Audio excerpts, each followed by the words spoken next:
Today's guest is Chloe White, the CEO of Genesis Block. Chloe is Blockchain Leader of the Year and has worked directly on blockchain policy since 2018. Chloe's going to join me today to talk about the current state of the industry following last week's collapse of FTX, and more importantly, how we can regroup and what the future holds. Chloe, good to see you again following last week's collapse of FTX, and more importantly, how we can regroup and what the future holds. Chloe, good to see you again. Good to see you too. Is it a dream of mine that we were in Singapore 9 days ago recording blockchain news and were so optimistic and buoyant and energized by what this industry was about? The emotional whiplash is real. It feels like a bad dream that I just wish I could wake up from. But every day, we get more news about what exactly has happened with FTX and Alameda. So we'll have to wait and see how the full story unfolds. But it's been a very difficult week for the community. Yeah. Well, first of all, I think both you and I want to say if there's anybody out there who's having a tough time and they need somebody to speak to and they want to reach out, look, I think not just you and I, but there's plenty of others in this space who want to try and help as much as we can. And, I think it is a time for solidarity, and our thoughts go out to anybody who's been impacted in this. Yeah, absolutely. There have been a lot of financial losses in the community and also a lot of emotional pain. The community is going through some grief at the moment, and it's going to take a little bit of time for that to clear through the system. And so it's really important to reach out for support. Yeah. Well, look, I guess, it would be great to have a chat with you just about your thoughts on what has happened with FTX and Alameda. And then, look, we'll kind of talk through, I guess, where we go from here a little bit later. But there's been a lot of explanations out there. What kind of, how would you explain it? What have you found out about what's kind of transpired over this last 6 months or so? So it seems to be the case that Sam Bankman-Fried was a deeply fraudulent person and has really done quite poorly by the community and particularly by his investors and customers. Clearly, there has been some mixing of the balance sheet of his exchange FTX and his trading fund Alameda. It's a little bit unclear exactly all of the details of how he was able to perpetuate this fraud and over what period of time. But at the moment, it looks like it's going to take quite some time for customers to get any assets back, given that there are now Chapter 11 proceedings undertaken in the US. And in the case of FTX Australia, receivers have been appointed for that entity. So I suppose that, this week's news has come as quite a shock to people. This is not the first time that we've seen a centralized exchange fail or rug pull. There have been incidents of this in Australia and internationally, and the community has known that this is a risk with centralized exchanges for a long time.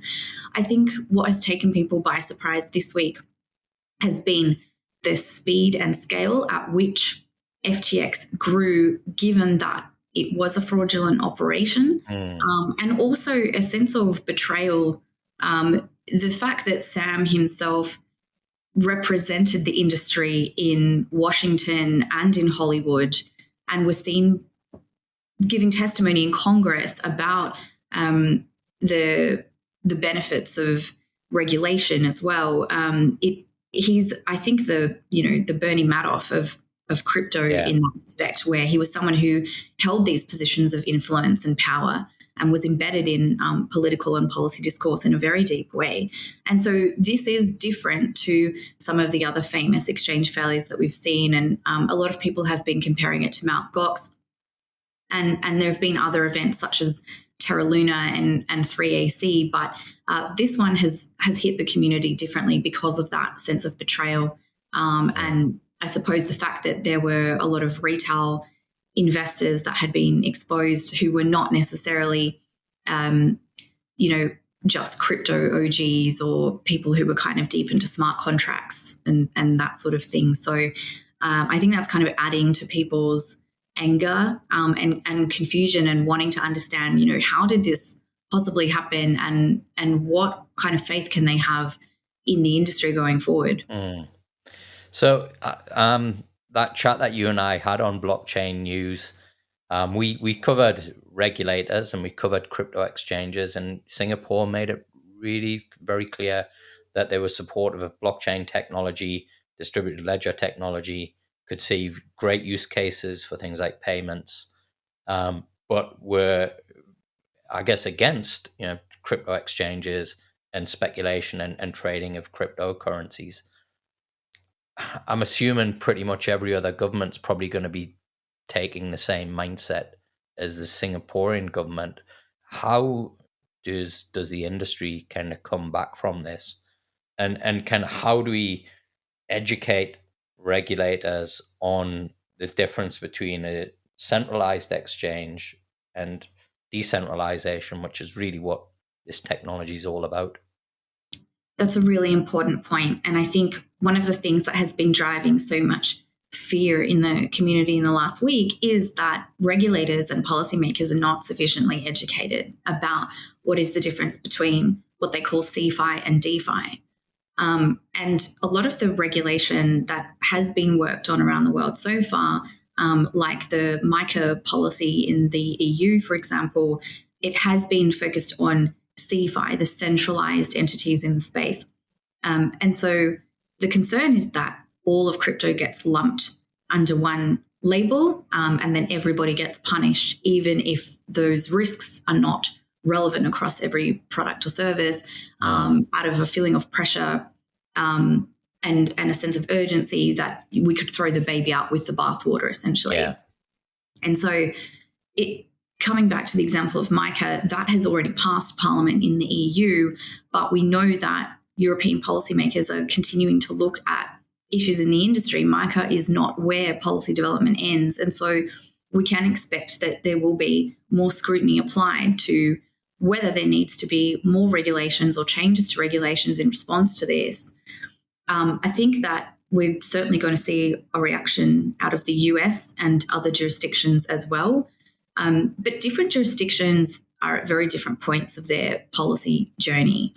Some have done very little work and some have already released regulations and guidance. And so I think that it's going to be really important for the industry to cooperate and to go through that education process with policymakers to show them that the technology can actually be leveraged as part of the solution, and that also not all crypto is equal. There are areas of crypto that we know face risks of the kind of failure that we saw with FTX because of the opacity of centralized entities. And so in the case of something like a DeFi exchange, a decentralized exchange, those have all been operating very well throughout this crisis. There's not, it's not the same to have a bank run on a centralized exchange as you would have on of something like Uniswap. It's incredibly different in nature. And the unfortunate challenge that the industry will face is in getting policymakers and regulators who are not informed to sit and spend the time with them and to actually learn and listen to all of this nuance at a time where they may want a quick result and may be tempted to come down with a sledge rather than a chisel. So it's, I think, one of the primary concerns that's been driving a lot of fear at a grassroots level. I've gotten some feedback from builders, founders who have, small projects and small startups, may have only done one or two rounds of fundraising and they're very scared. And some of them have also suffered their own losses as well. Yeah. So they're trying to figure out how to manage runway and treasury, and also worried about whether they'll be able to continue operations if there is a severe regulatory backlash. So, this is palpable at the moment, and there's a lot of discussion going on in the industry about asking that question of how do we educate policymakers appropriately. And in my experience, Dexter, this is something that the industry has struggled to do all through its life. And you know, in the US, we've seen there's been a lot more investment into educating policymakers in recent years, but unfortunately, Sam himself was responsible for a lot of that. And so, you know, this really does pose a massive challenge to the sector. Yeah. There's some wild conspiracy theories going around about FBI, CIA, you know, planted to bring down the industry. My kind of thoughts on that is that, you know, the governments can't even organize paying bills on time, so I can't understand how they can pull off such complex things like this. But what do you kind of think is, you know, has been the trigger for this? Because it's not just what's happened at FTX. You mentioned there, you know, 3AC. We had Luna as well. There's been a lot of questions asked around VC and their involvement as well. Where do you think the kind of, you know, not the blame, but the catalyst lies for, you know, what I would say is a kind of, you know, on a par when I look at the actual events, is the GFC. It's obviously not on a par for the impact that it had. That was global, but I think within the community and the ecosystem of crypto, I think it's every bit as damaging as what the GFC was. In the context of crypto, I think that's a very fair comparison. I got together with a group of friends over the weekend to watch The Big Short again, which was one of my favorite movies of all time. My first job. That's what I've said to people. What happened at FTX? Watch The Big Short. Watch Margin There are Call. so many good lines in that movie, and they're so relevant to this week's events.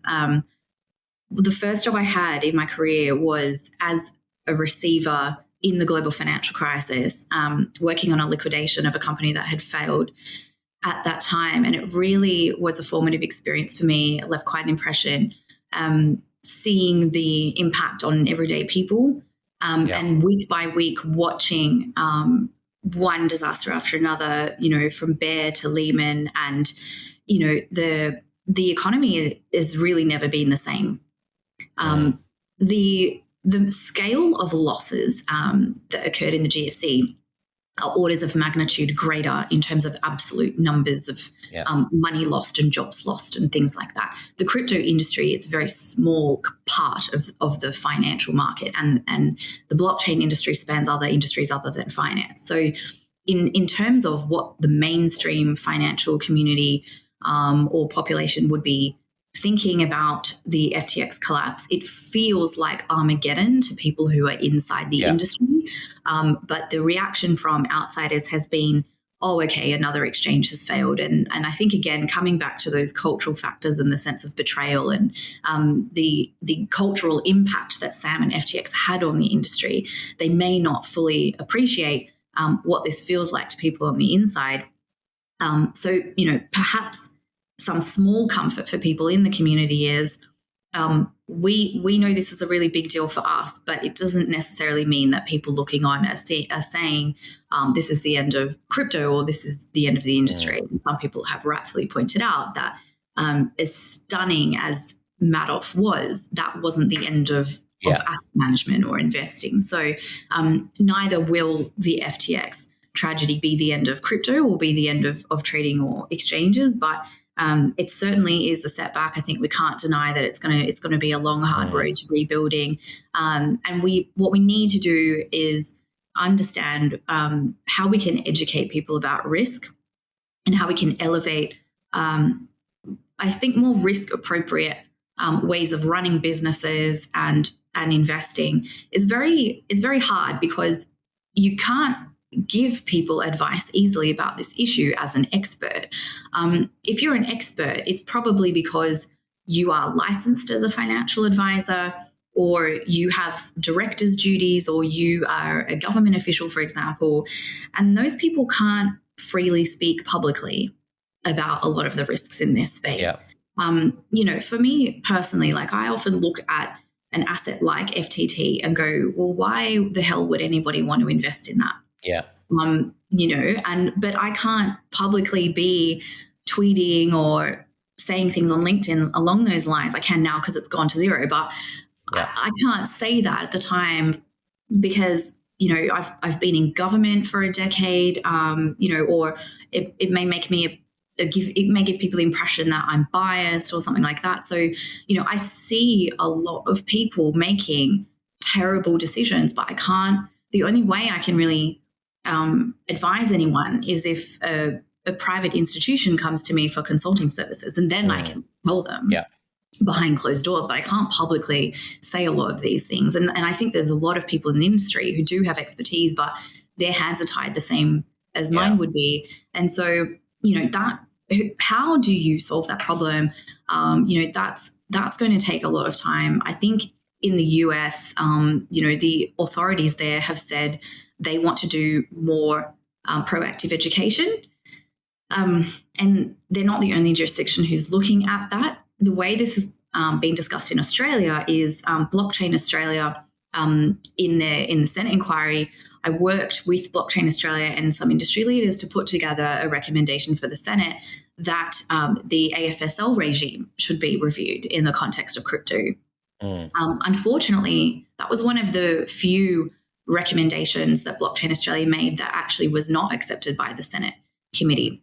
And so there's a gap in Australia and a gap in virtually every jurisdiction on this issue, and there's no clear solution at the moment. I don't know if perhaps the government would be more inclined to revisit that policy recommendation now. We've got a Labor government now, and it was a Liberal senator who led that inquiry. So, they may be more inclined to want to revisit some of their approach now.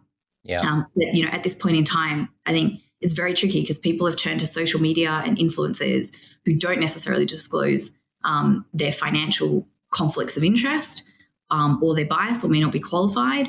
And as much I'd also question on them as well, Chloe, like where does their information and research come from? Because I know that they're not speaking to any of the people in my network, right, who are like experts and who are speaking to regulators, lawyers, right? They're speaking to the people that are actually building this stuff, right? Yeah. And I think this is one of the issues is, people are self-proclaimed educators who are nothing more than just, shilling tokens and absolutely.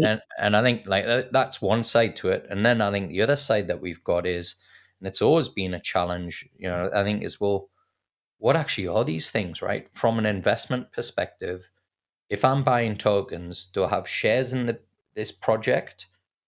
Or are they just something that has really no value that is sold on a secondary market to the greater fool theory? And I think this is kind of where, the regulators and the industry have to get together. And if, you look at a lot of the stuff that's happened over the last 12, 18 months, and literally with airdrops and, it's created just pump and dump schemes for VC to get a very quick exit using retail as the exit liquidity. And if this was any other business, these people would be in jail. And I think this is kind of where, the kind of challenges that we've now got are how do we get back to the original promise of what this was about, which was actually in response to the Big Short and in response of all that behavior. And it's kind of, we created this mini construct of that whole thing all over again. How do you think we kind of get back to, like, what is the essence of what we're doing? What is the purpose of it? And how do we ensure that people are actually living by that mission, which I think was to create a fairer world, right, for everybody. And what we're talking about, none of it seems fair. It really doesn't seem fair at all.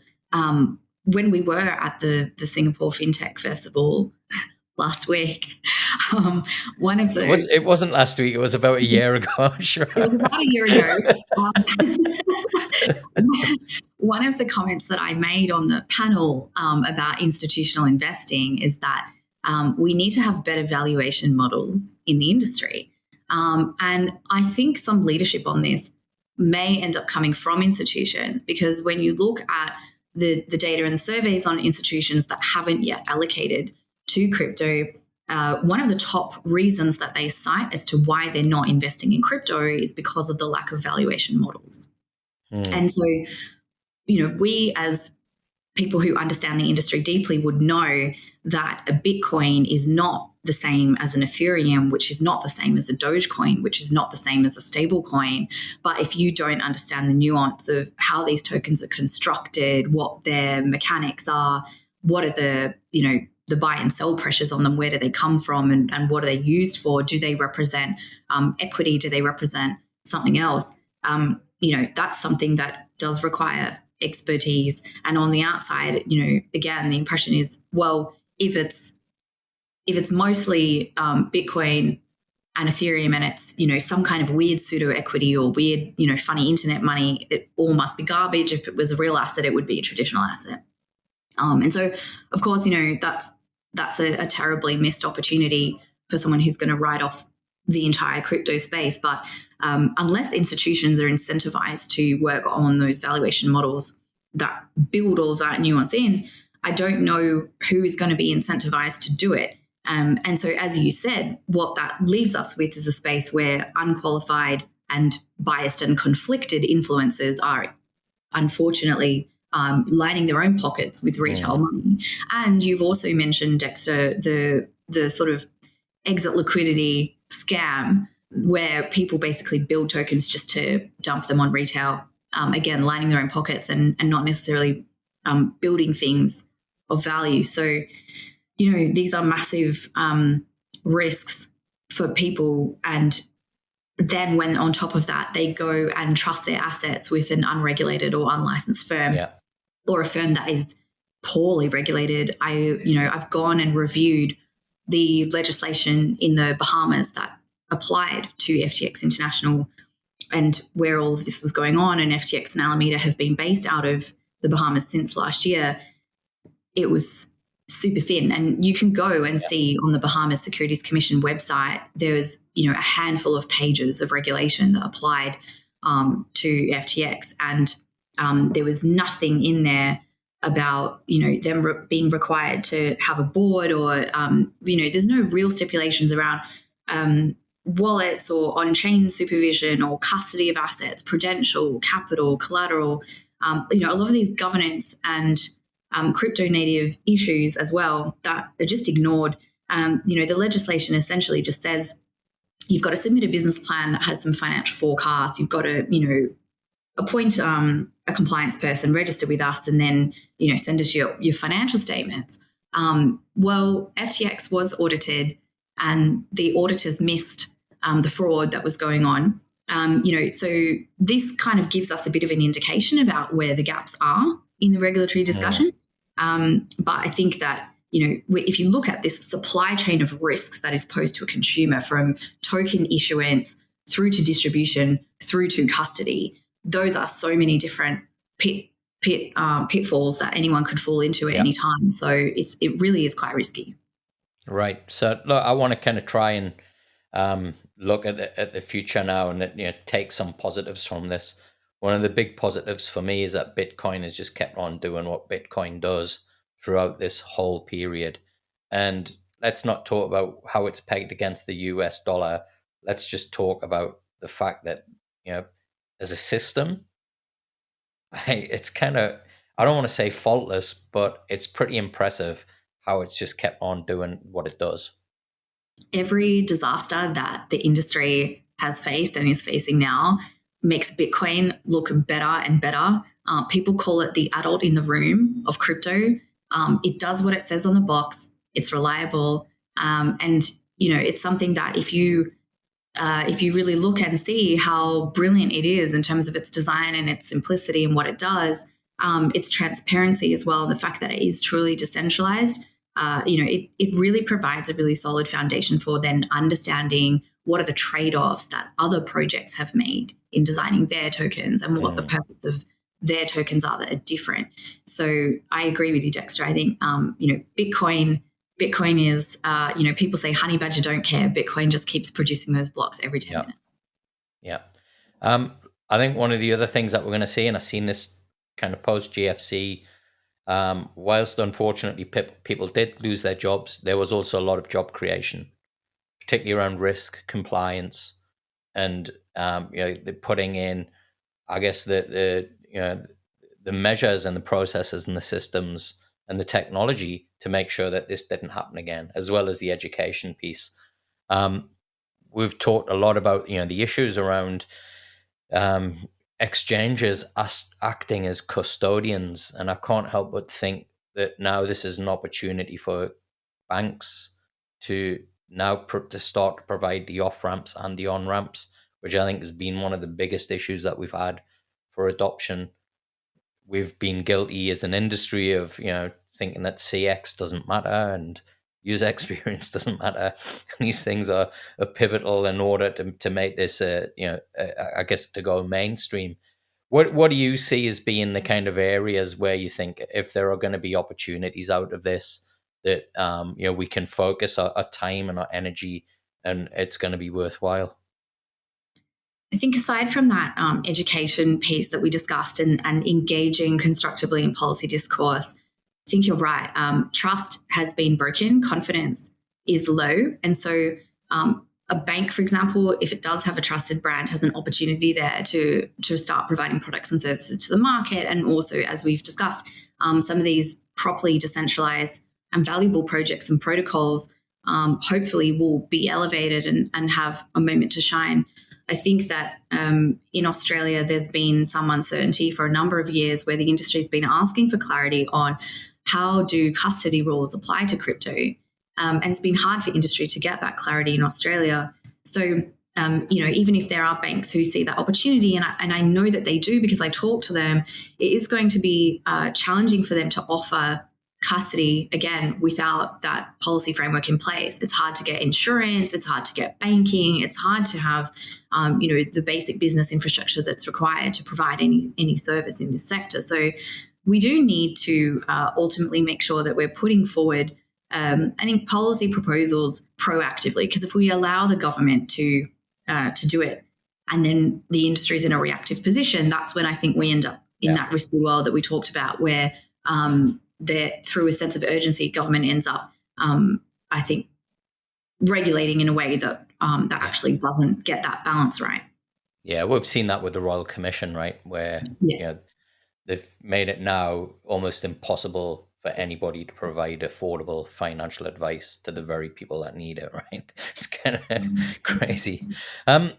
One of the things that I wanted to chat with you about as well, which I think has been the thing that probably disturbed me the most and upset me the most, has been the reaction of the kind of crypto bro culture within this industry, which when you read and you hear and you see some of the things that have gone down in this last week, you kind of ask yourself, and really question, like, what am I doing investing time and energy into this space when there seem to be so many people who just have these, like misogynistic, and it's almost like dealing with fascists, right? In many respects.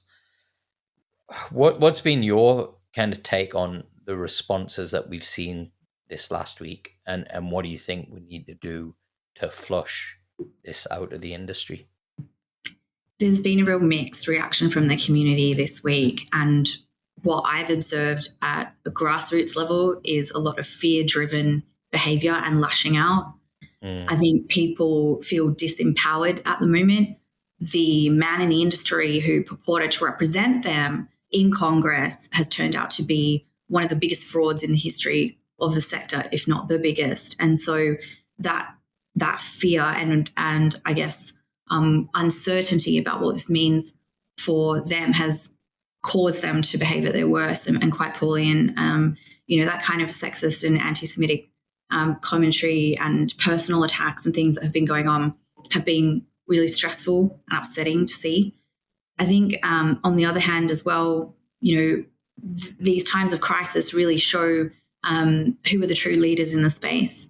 And so you look across the industry and what you see is that there are cool heads. There is a lot of determination for people to want to provide a path forward, provide frameworks and mental models for people to consider and provide constructive suggestions about what can be done, what action can be taken.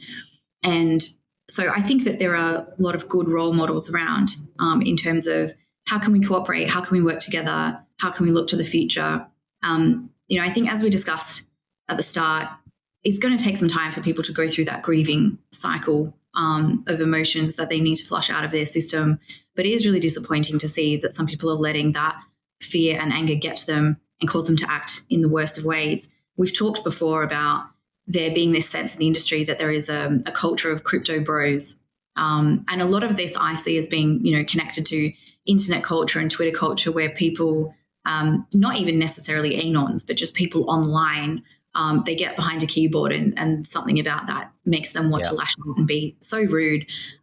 So I think that, the only way to really respond is just to not give any airtime or voice to those people who are destructive to the culture, elevate the voices that are modeling best practice and good values. I think, for myself and how I've reflected on this in the past week, I've tried to be a part of the conversation in a way of saying, reflecting what the community is feeling, but also pointing to what my priorities are in response. And I've gotten mostly good feedback on that, but also some misunderstanding and anger from, again, some of those people who are acting out of fear. So, you've got to just focus on the people who are constructive. And over time, I think the culture of the industry will change. To be honest, one of the things that I think is going on in the community is that a lot of these grassroots people and some, founders as well who are OGs or OG investors may be feeling that the culture of the space has already changed so much from what they knew and what it used to be to them, that they may feel a little bit resentful that it has become so diverse, and that there are now institutions involved and there are now, all these other types of groups involved, and they don't recognize the culture compared to what it used to be. But I think for people working in such a fast moving space, we're going to have to accept that it's going to continue to change a lot. We are going to see things become more boring. We are going to see things become more tradfi. We are going to see more compliance. And that may not sound as fun or exciting as, speculating on crazy meme coins, but that is the direction that is necessitated by growth and maturity of the sector. And so, I think people need to get up to speed with the fact that this is not just a Reddit forum anymore. This is an industry. And people need to decide how they want to operate and be seen in that space. Going back to Singapore, I think when we did the blockchain news segment, I think I joked about there being no hoodies at the conference, 60,000 people there. But you did very much get the sense that there wasn't, crypto bros. We didn't have the stands where the money flicker and the Lamborghini there, and everybody in the girls in their swimsuits parading around. Very, very different culture, very, very different kind of mindset. And I think that's kind of where the real business is being done. The stuff with substance, right? The actually building the infrastructure. That's where I think the kind of I got the sense that there were true builders there. Whereas these other events tends to just be people debating and sharing their opinions on where they think it's going to go, and these kind of wild claims.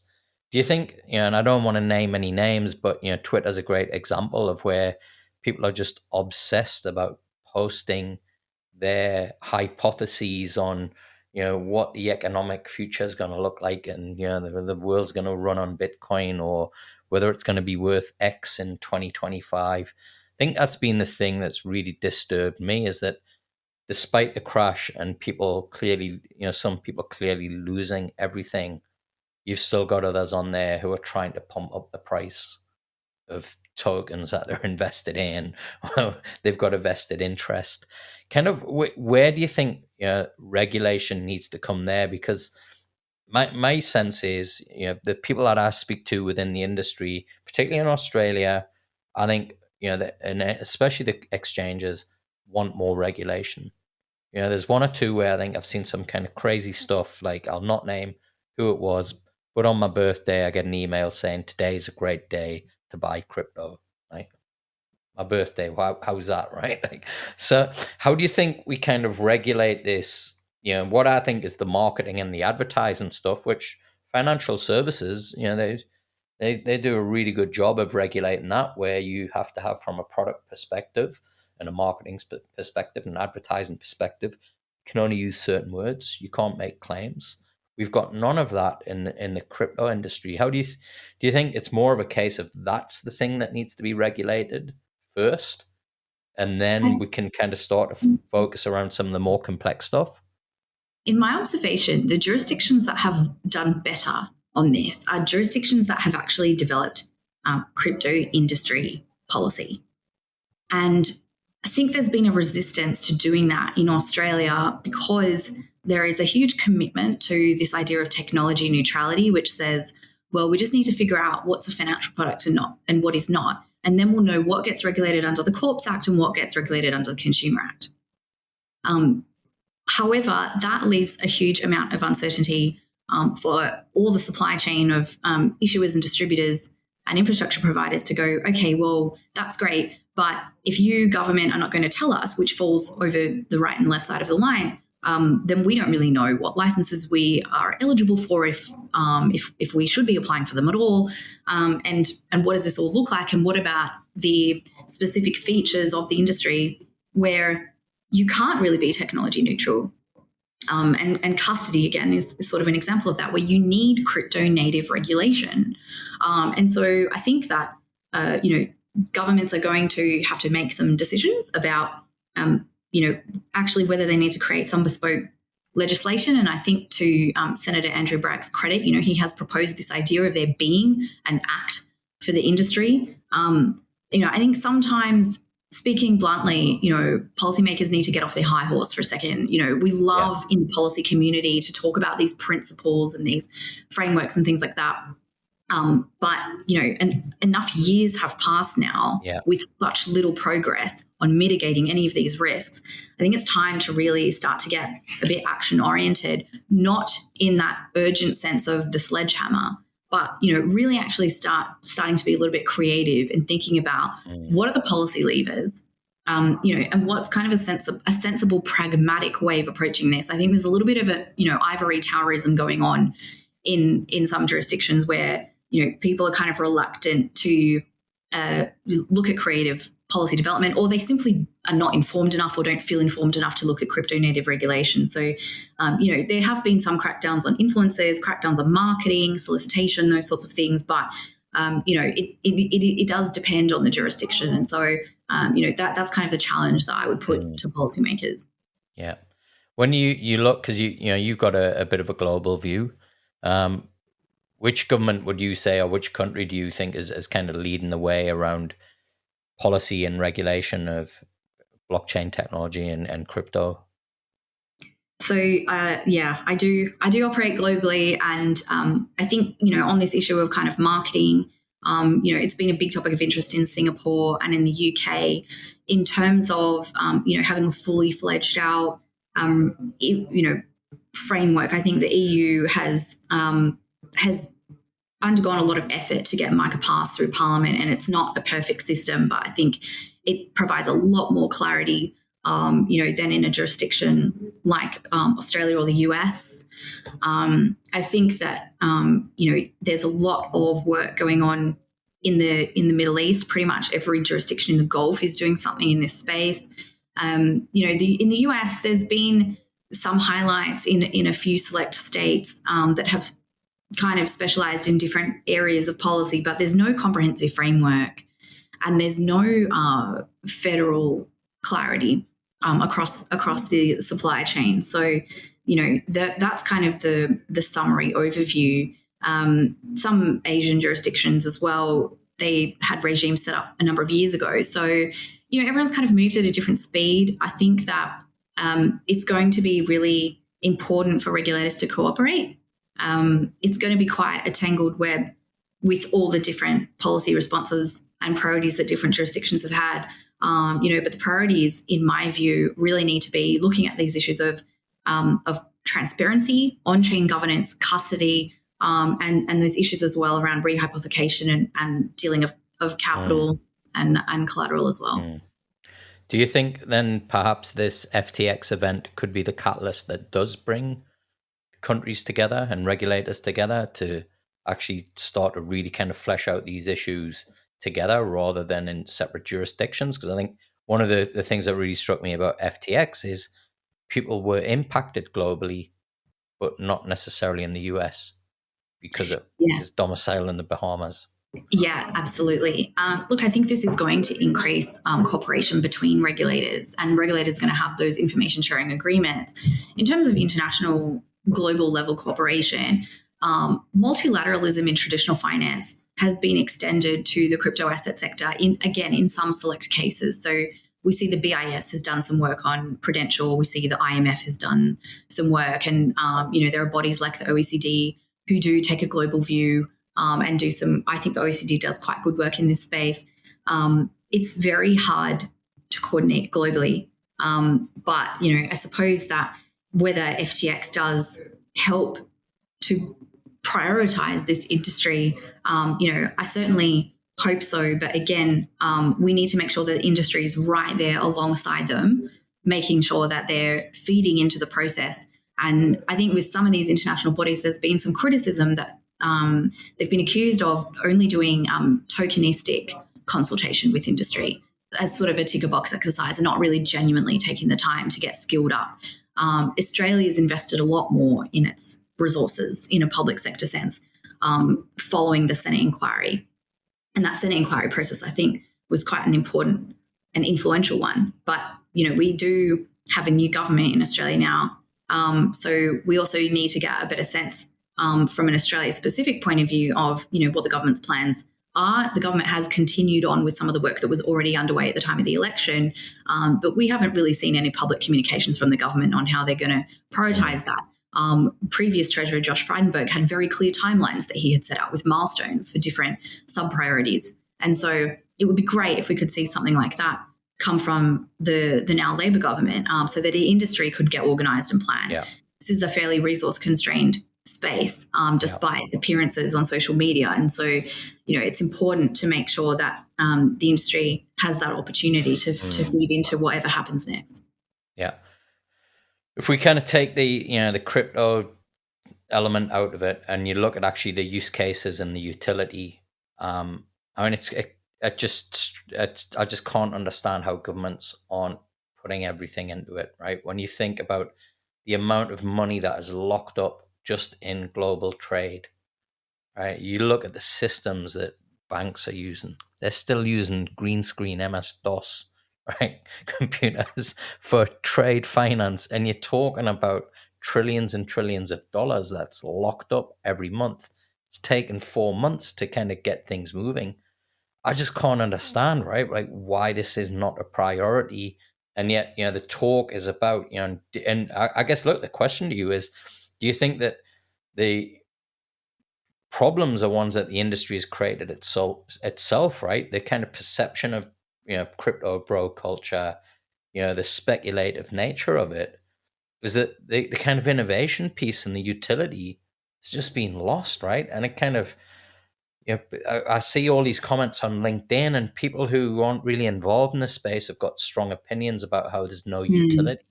You and I know, right? Like we see it, right? Every single day, we see the things that are being built. We see the problems that are being solved, right? On a big scale. There's huge utility there. How do we kind of change the conversation from token price and meme coins to actually solving big world problems? I will say there are some pockets of government where this potential is recognised.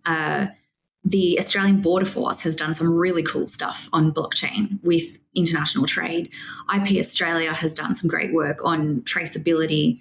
CSIRO has got good talent, and they funded a startup in Australia that was used in the agricultural, horticultural industry and actually helped to prevent brand theft by Chinese scammers for a Tasmanian farmer. But that's just one anecdote from so many examples across the agricultural sector. The Department of Industry also funded some work in critical minerals. And so, there's plenty of use cases. I think, the things that excite me personally are, looking at the Optus data hack that happened recently, and now there's also Medibank as well. Yeah. Why You're aren't talking to we a victim of Medibank here, right?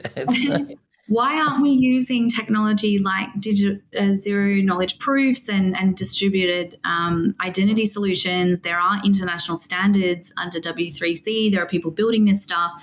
At a state level, New South Wales government is doing some really interesting work that they've just announced on this. And we see that in the non-government sector as well. Red Cross has done interesting work. We could talk on and on and on about all these kinds of case studies.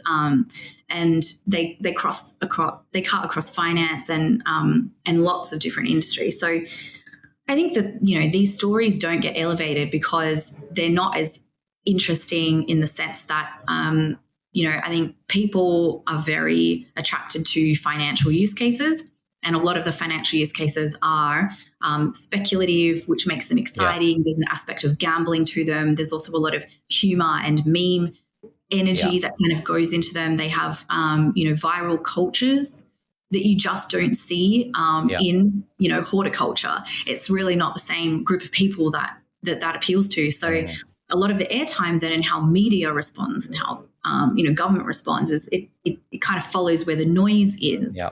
So, I think we do as an industry need to get better at telling these stories, and tying them to things that are relevant. We need to talk about examples like Optus and Medibank to show people what's the relevance of the technology to their lives. Yeah. What does it mean for everyday ordinary people who may not give a crap about Ethereum, but, maybe they do care about their identity being stolen. So, I think that it is a challenge and something that it comes down to groups like Blockchain Australia. It comes down to community self-organized groups as well that have been popping up in the last 12 months. I think that, the way that we put together events and media and things like that, it's something that we can be mindful of going forward. Yeah. And look, I think I talked about this when we were in Singapore before all of this happened. And it was like, I'm yourself, and Brady and like people just not getting a voice and not getting a platform. And you got morons who are just taking up all the oxygen in the room. And they are morons because we've seen the stuff that they do, right? Like, and what it results in. And I think now is the time, right? That I agree with you. It has to be people like yourself, people that are building things, people that are solving real problems that the world has, right? And I think the quicker that we can move on from what's happened at FTX, the quicker we can kind of try and get some semblance of order around this kind of highly speculative kind of bubbles that keep getting created, and actually somehow figure out a way, how do we actually fund these businesses that are actually solving real problems? So you think of the amount of money that's gone into tokens, right? And how that could have been utilized by these businesses and the problems that could be solved. And I kind of feel a deep level of shame that I've been involved in some of this speculative nature, right? When we could have been, putting the money to actually investing in companies. And I think that's one of the other issues is that, how do these companies get a platform and how do they get access to funding, and how does the public, people that are interested in this stuff and passionate about it get involved as well? I think that's kind of, the thing that I'm hoping we see come out of this is there are some really good, cool things that I think have come from the model we've seen from a crowdfunding perspective, the power of this. I mean, it's phenomenal, right? But imagine if we put that to use around technology that's solving, potential supply chain issues around grain, right? Rather than a meme coin of a dog. It's I mean there's so much power in this space and opportunity that's just going to waste right now. I think that it in terms of looking at the bright side of this, right? VCs are still investing, founders are still building, institutions have a very long-term perspective on their plans in this space. I think there'll be a lot of lessons that will be learned coming out of what has happened here. It is going to take some time for the dust to settle, but for people who are really committed to the space and really get it, I think these experiences, they do give people perspective. And so this is a time to think clearly, and hopefully we'll all come out of it strong. Well, Chloe, thanks for joining me on this very first episode of Blockchain Chatter. You've been an awesome guest as always. Where can people find out more about Genesis Block? I'm across LinkedIn and Twitter. My Twitter handle is at Chloe White Oz. Oz is AUS. Feel free to reach out. I've got a website, genesisblock.com.au, where you can also submit a request or send a note to me or something like that. So, cool. It's been a difficult week, Dexter, but it's always good to see you. And I hope that the next time that we meet, it will be in happier circumstances. Yeah, me too. And you can connect with me on LinkedIn and Twitter. Thanks for joining us. Make sure to give us a like and subscribe. And if you prefer listening, you can check out the podcast wherever you listen to podcasts. Until the next episode, stay safe.